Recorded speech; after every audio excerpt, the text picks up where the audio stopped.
कई बार ऐसा नहीं लगता कि हम बच्चे ही होते तो कितना अच्छा होता।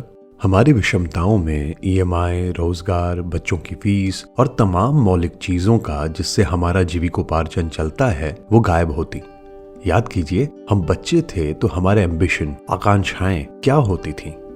कहीं से चॉकलेट मिल जाए, आज पतंगबाजी में कुछ पतंग काट आए, खेलने को ज्यादा मिल जाए, परीक्षा में पास हो जाए, रिश्तेदार आ गए तो पढ़ाई से थोड़ी मुक्ति मिल जाए, बारिश ज्यादा है तो स्कूल से छुट्टी हो जाए, और अगर कभी बस ही ना आए तो लंच के लिए जो टिफिन दिया गया था उसे सुबह सुबह ही खाने में अलग ही आनंद था। ऐसे अनेक इच्छाएं जो हमारे फेहरिस्त में शामिल होती हैं, बड़े होकर पौनी छोटी लगने लग जाती हैं, क्योंकि अब होमवर्क नहीं होता, प्रेजेंटेशंस देने पड़ते हैं, और यहाँ फेल हुए तो आपके आगे के करियर, पैसे, पोजीशन पर उसका डायरेक्ट प्रभाव पड़ता है।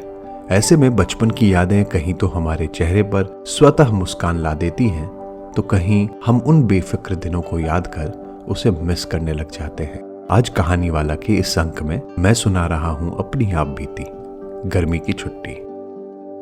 मुझे याद है जब मैं बच्चा था तो गर्मी की छुट्टियों में हर साल हम नानी के गांव जाते थे, और शायद मेरे या उससे पहले के जनरेशन के कई बच्चों के साथ ऐसा ही होता होगा। नानी अथवा दादी घर जाना तो गर्मी के छुट्टियों में तय ही होता था। सारे भाई बहन इकट्ठा होते थे, एक महीना सिर्फ हमारा होता था। माता पिता भी थोड़ी ढिलाई दे देते थे, ज्यादातर माएं, क्योंकि पिताएं तो अधिकतर नौकरी पेशा थे, तो वो बस अपनी बीवी बच्चों को उनके गंतव्य पर ड्रॉप कर थोड़े दिन रुककर वापस नौकरी को चले जाते थे। और मैंने ये पाया है, पिता जो होते हैं वो कम डांटते हैं, उनका हाथ भी कम उठता है, लेकिन जब कभी डांटे तो दुख और कष्ट भी उनसे ज्यादा होता है। तो माताओं ने इस केस में भी कुटाई का जिम्मा अपने मत्थे ले रखा है, तो वो जितना डांटे मारे उनसे डर उतना ही कम होता चला जाता है।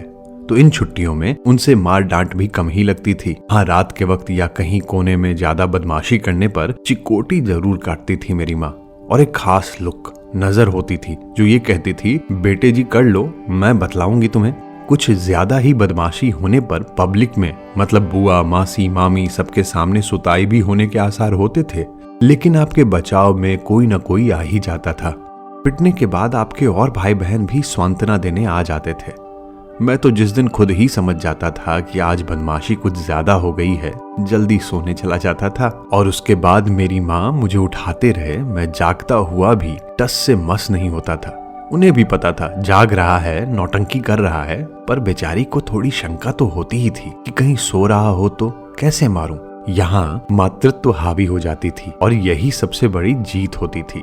बच्चों में भी गुटबाजी होती थी। कुछ बच्चे मिलकर किसी एक को पकड़कर चिढ़ा रहे हैं, हंसी ठिठोली कर रहे हैं। बाद में उन्हीं के पास अगर कोई लालच जगाने वाली चीज है तो उससे मित्रता की प्रगाढ़ता को बढ़ाने का प्रयास भी शुरू हो जाता था। दोस्ती दुश्मनी तो पल पल की चीज थी। और क्या गर्मी! मैं जहां से आता हूं उन दिनों तो बिजली भी नहीं होती थी, लेकिन क्या दिन, क्या रात, क्या लू, मतलब ऐसा समझिए 30 दिन ऐसे बीतते थे जैसा लगा कि अभी तो सोकर उठे थे और सब खत्म। हर साल बस इसका इंतजार होता था कि कब गर्मी छुट्टी आए और हम सब इकट्ठे हो जाएं। कहते हैं अब टेक्नोलॉजी के प्रसार से कनेक्टिविटी बढ़ गई है। उस समय तो तार, खत से काम चलता था, लेकिन फिर भी हर साल मिलते थे और बड़ी तन्मयता से मिलते थे। कोई कंपटीशन नहीं, बड़ा छोटा नहीं। लेकिन अब कनेक्टिविटी तो बढ़ गई, लेकिन दूरियां भी बढ़ गई। मिलना नहीं हो पाता है, मिलना छोड़िए, बातचीत भी नहीं हो पाती है। इसमें हम सब बराबरी के दोषी हैं। कोई टेक्नोलॉजी रिश्तों के दरारों को थोड़े ही पाट सकती है। कंपटीशन जो आपस में चल रहा है, सीटीसी का, सैलरी का, पोजीशन का, उसे कैसे मिटा सकती है। और साथ में यह भी होता है, सब बच्चों के अब अपने बच्चे हो गए, सबके ददिहाल ननिहाल बदल गए, परिवार बड़ा होता चला गया, लेकिन उतना ही बिखरता भी चला गया। अपने अपने विषमताओं में, नौकरी के व्यस्तताओं में रम गए। किसी एक चीज पर पिन पॉइंट करना मुश्किल है। और तब की नौकरियां और अब की नौकरियों में भी तो बहुत बदलाव आ गए हैं। अब आपका फोन ही आपका ऑफिस है। पहले ऑफिस से एक बार निकल गए तो अब अगले दिन ही ऑफिस जाना है। जो होगा अब कल होगा। अब वो स्थिति कहां। ऐसे ही गर्मी की छुट्टी में हम सारे भाई बहन, मामा, मामी, मौसा, मौसियां सब इकट्ठे हुए थे। मैं अपने भाई बहनों में सबसे छोटा था और शायद इसलिए भी सबसे शरारती भी था। मुझे अब भी याद है, मैं सबसे पहले उठ जाता था और मेरी नानी तब मुझे 2 बिस्किट देती थी। उस बिस्किट का ब्रांड तो मुझे याद नहीं, लेकिन उसका रैपर हरे रंग का होता था। ये मेरे और मेरे नानी के बीच की बात थी। औरों को इतना भी मिलना नसीब न था, या नसीब भी होगा, पर मुझे ये बात स्पेशल बनाती थी, ऐसा मुझे लगता था। कभी उठूं तो देखूं नाना नानी सो रहे हैं तो चुपचाप दबे पांव से उनके दरवाजे की कड़ी को खटखटाकर वापस अपने माँ के बगल में सोने चला जाता था। और यह प्रक्रिया मैं हर थोड़े अंतराल पर दोहराता था, जब तक कि वो उठ न जाए। 2 बिस्किट, या आप कहें नानी के उस स्पेशल प्यार के लिए। नाना जी जब उठते थे तो बोलते थे, लगता है भूत का साया है। कुछ सुबह 4-5 के बीच में दरवाजा खटखटाता है। मैं कहता, ओह भूत ही होगा, मुझे भी यही आभास होता है। वो भी मेरी बातों में हामी भरते। नाना जी के साथ मेरा पत्राचार भी होता था। उनसे मैंने अनेकों कहानियां सुनी। भूत प्रेत वाली कहानियों में मेरी खास रुचि थी। एक दिन नानी के घर पर ढेर सारे आम आए और उन्हें देख मैं अत्यधिक उत्साहित हो गया। नानी मेरे चंचल स्वभाव से वाकिफ थीं, तो उन्होंने कहा, ये जो यहाँ दिख रहे हैं, इन आमों को तुम खा सकते हो, लेकिन वो जो कमरे के कोने में ड्रम में रखे हैं उनको छूना भी मत। अब मुझे क्या पता किस लिए मना कर रही हैं, कारण उन्होंने बताया नहीं। मैंने सोचा वो सबसे स्वादिष्ट आम होंगे, इसलिए मना कर रही हैं। उस दिन सुबह से लेकर दोपहर तक मैंने आम नहीं खाए। कोई कहता आम खा लो, मैं बोलता मन नहीं है। 4-5 बार जाकर उस कमरे का गश्त भी लगा आया। उस ड्रम को देखकर मैं बड़ा उतावला हुआ जा रहा था, जैसे उसमें कितनी अकूत संपत्ति रखी है।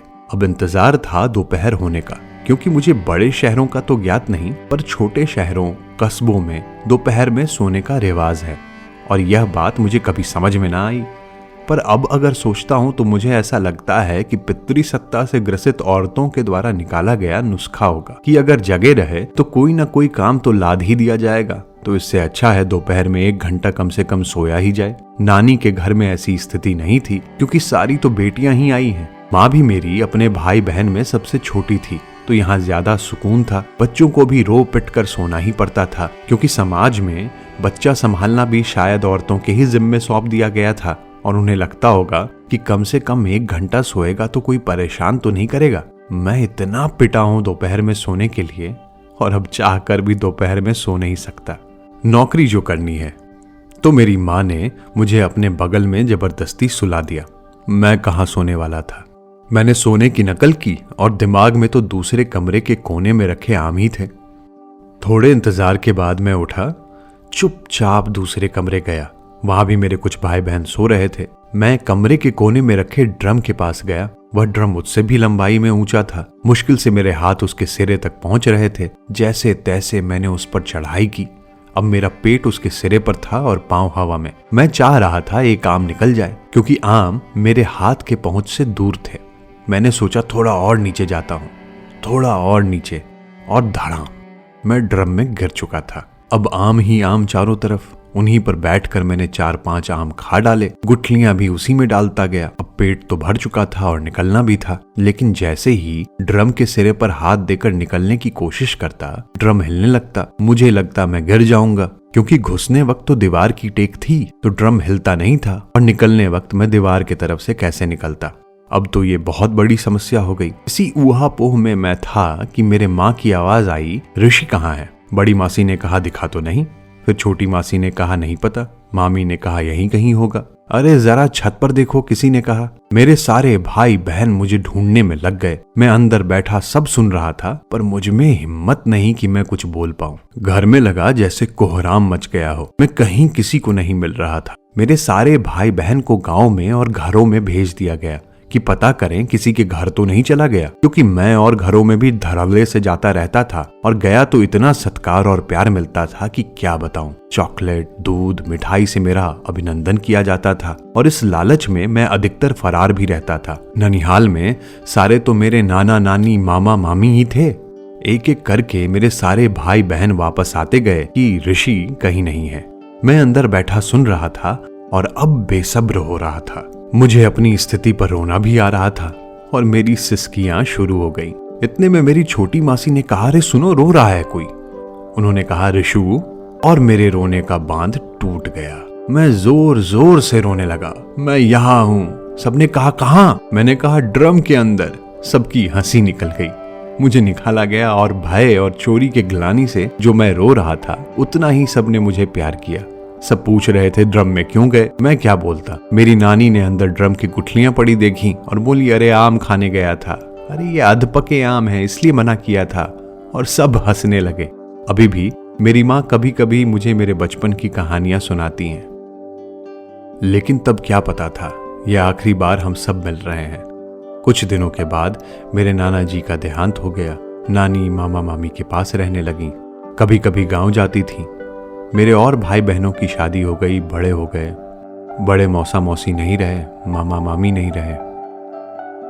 नानी अब इतनी वृद्ध हो गई हैं कि स्मृतियां अब उनका साथ छोड़ चुकी हैं। सब कुछ बदल गया है। पैसे सबके पास ज्यादा ही आ गए होंगे, लेकिन पैसे से तन्मयता, रिश्तों की गर्माहट नहीं आई। उन दिनों को याद करता हूं तो याद आता है हम भाई बहन बातें करते थे कि इससे भी बड़ा घर बनाएंगे और सब साथ रहेंगे। बच्चे थे तो बच्चों वाली बातें करते थे, लेकिन बच्चे थे तभी तो सच्चे थे। किसे पता था जिंदगी किन रास्तों से होते हुए हमें कहां ले जाएगी। अभी भी नहीं पता। अगर पता होता वो हम सब की आखिरी एक साथ वाली गर्मी की छुट्टी है, तो क्या हम कुछ अलग ढंग से मिलते?